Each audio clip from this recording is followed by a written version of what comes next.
everybody, Cheryl Brewer with Century 21 Affiliated here in my dining room.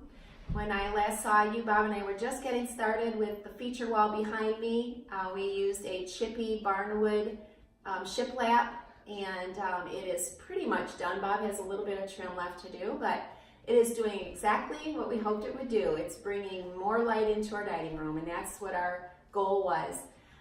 We are still working a little bit on our design plan, but because I'm trying to keep this whole project under $800, I am going to reuse or repurpose my dining room table, and I've already painted the top of it. If you'll remember, the top was kind of a burgundy or a wine color, and because our dining room is right off our kitchen and we had a lot of black elements in the kitchen, I decided to kind of bring some of that out here. If you do like I am doing and you repurpose furniture to save some money, it's a great way to save money, but it's also good for nature, and it is fun to do.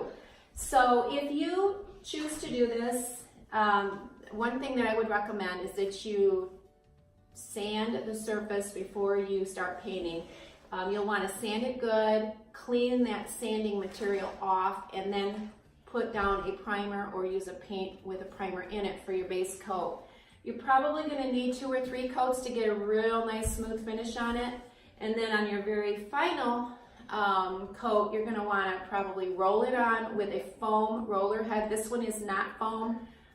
This is a fuzzy one, but get a nice smooth foam roller head and then put your final coat on. The last step will be something that I'll have to do in a couple of days. I want to put a polyurethane top coat on this, and I always use water-based.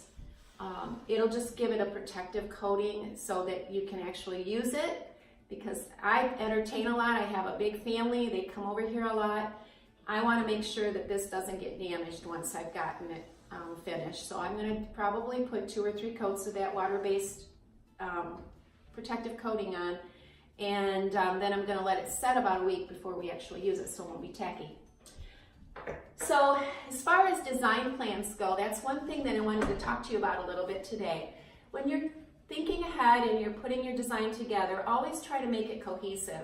If you're going to do a farmhouse theme like I'm doing, try to make that go throughout your whole house. It doesn't have to be precise. I mean, you can have a few variations here and there, but for the most part, you want things to be cohesive and similar. If you're doing a mid-modern century look, then try to keep that all the way through your house. I am going to go with the farmhouse theme because that's what we started with. So we will be adding a few more features here soon, and I'm going to share that with you, a couple more ways to get more light in this room, and you can use those tricks at your own home. I'm looking forward to doing that, and I'm looking forward to seeing you soon. Thanks, and I'll see you later. Bye-bye.